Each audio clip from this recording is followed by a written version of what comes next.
Hi students, இன்னைக்கு நம்ம 10th CBSE Maths NCERT ல 9th chapter some applications of trigonometry ல exercise 9.1 ல 6th sum பார்ப்போம் இந்த வீடியோல. A 1.5 meter tall boy is standing at some distance from a 30 meter tall building. 1.5 meter tall boy standing at a 30 meter tall building. Some distance. The angle of elevation from his eyes to the top of the building increases from 30 degree to 60 degree as he walks forwards the building. Find the distance he walked towards the building. Okay va? குடுத்திருக்கிற datas வச்சு நம்ம diagram வரைஞ்சிடுவோம் first. So ஒரு building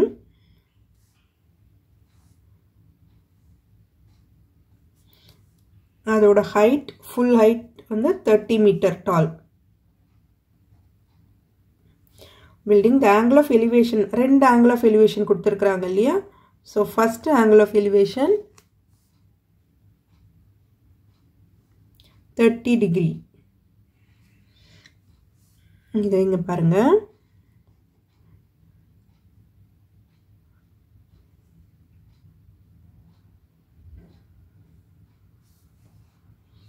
Sorry, first boy oda height போட்டுட்டு அதுக்கு அப்புறம் diagram போட்டுக்குவோம் நம்ம. 30 meter tall building. இதுல 1.5 meter வந்து boy oda height. Okay. So full length 30 meter. இது 1.5 meter. So அப்ப இந்த distance எவ்வளவு அப்படின்றது நம்ம கண்டுபிடிச்சுக்கணும். இந்த distance. Okay, அப்போ 30 minus 1.5 பண்ணணும். பண்ணும்போது 28.5 வரும். கிடைக்கும். இது நமக்கு 28.5. 28.5 meter. ஓகேவா? அடுத்தது இப்போ என்ன சொல்றாங்கன்னா இது boy height. இங்கேயும் 1.5 meter இருக்கும் இல்லையா? boy ஓட height இது. So first angle of elevation இங்க இருந்து top of the building பார்க்கும்போது first angle of elevation is 30 degree. And he walks towards the building. So towards the building na some distance நடந்து போகறப்போ அந்த angle of elevation is 60 degree. ஓகேவா? இப்போ நம்மள என்ன கண்டுபிடிக்க சொல்லிருக்காங்கன்னா இந்த distance find the distance he walked towards the building. இந்த distance தான் நம்ம வந்து கண்டுபிடிக்கணும். That is இந்த distance கண்டுபிடிக்கணும். ஓகேவா? இப்போ நம்ம நேம் பண்ணிக்குவோம். நேம் பண்ணிட்டு அதுக்கு அப்புறம் வந்து சம் போடலாம். ட்ரையாங்கிள் வந்து A B C.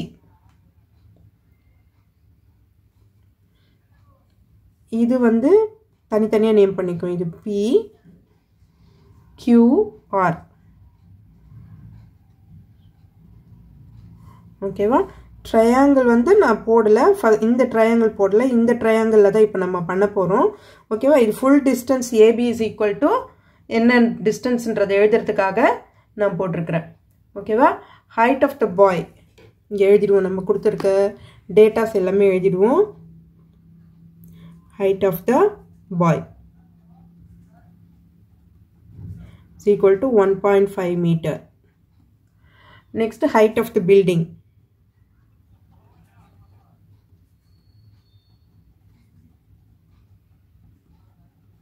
Height of the building is equal to 30 meter.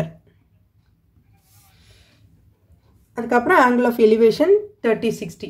இப்போ என்னென்ன எடுத்துருக்கோன்றதை எழுதிடலாம். AB is equal to 30 meter. AP is equal to 28.5 meter. ஓகேவா? PB is equal to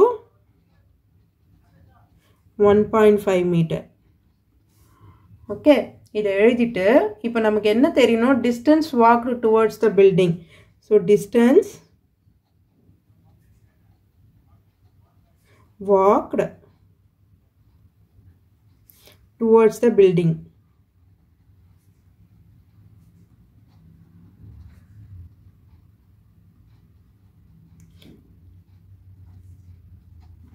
எப்படி கிடைக்கும்? distance between distance walked towards the building எப்படி கிடைக்கும்?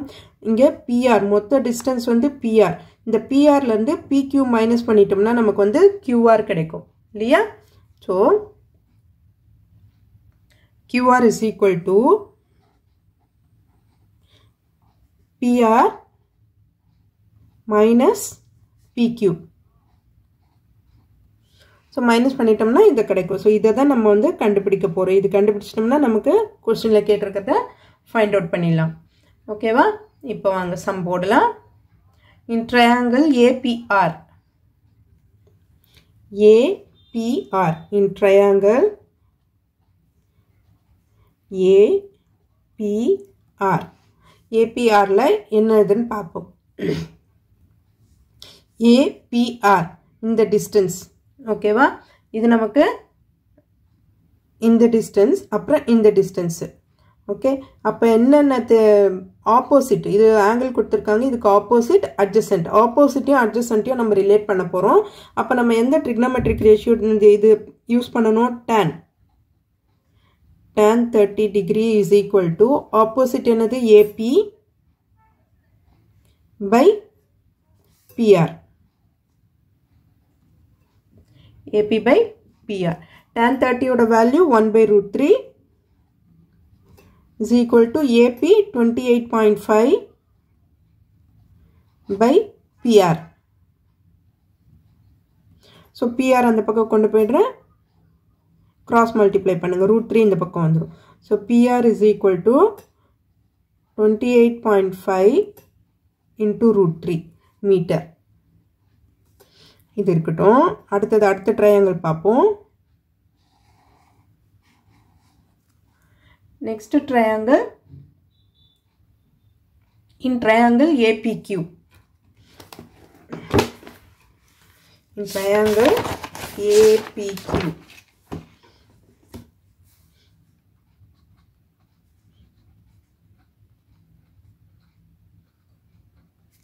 APQல என்ன இங்க பாருங்க, APQ. இதில் என்ன பண்ண போகிறோம்? இதுலேயும் வந்து adjacent opposite தான் ரிலேட் பண்ண போகிறோம். ஸோ tan தான். tan 60 is equal to அதே 28.5 தான். இந்த லென்த் சேஞ்ச் ஆகாது இல்லையா? 28.5 தான். ஸோ இங்கே tan 60 is equal to, in triangle APQ, tan 60 is equal to AP by PQ.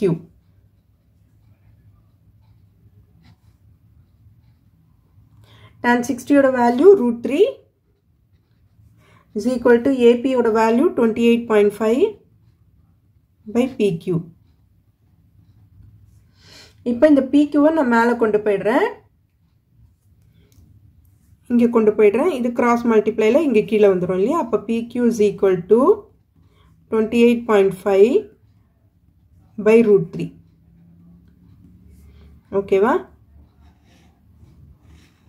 இப்போ நம்ம என்ன கண்டுபிடிக்கணும்? PR minus PQ இல்லையா? PR minus PQ கண்டுபிடிக்கணும். QR is equal to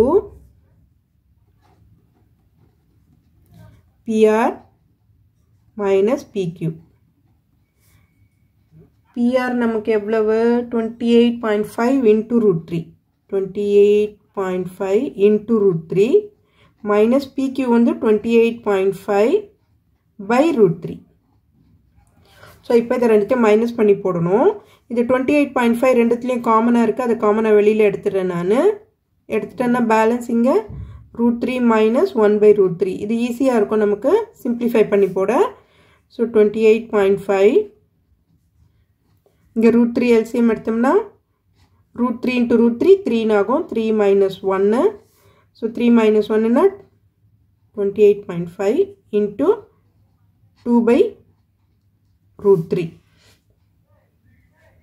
இப்போ இது ரெண்டுத்தையும் மல்டிப்ளை பண்ணோம்னா நமக்கு 57 கிடைக்கும். 28.5 into 2 மல்டிப்ளை பண்ணும்போது 57 by √3. Again இதை rationalizing the denominator. So multiply and divided by √3 பண்ணுறேன். ஸோ அப்போ 57 √3 by 3.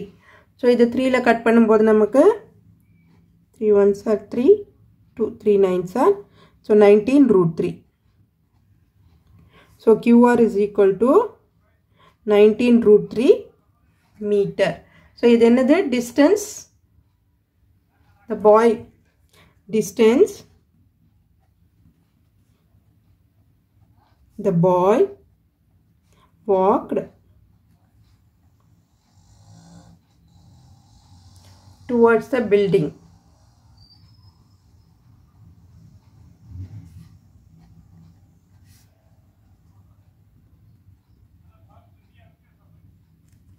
Is 19 root 3 meter is your final answer. Okay students, இந்த வீடியோ உங்களுக்கு யூஸ்ஃபுல்லா இருந்ததுன்னா subscribe பண்ணுங்க, மறக்காம உங்க friends ஓட ஷேர் பண்ணிட்டு பாருங்க students. Thank you.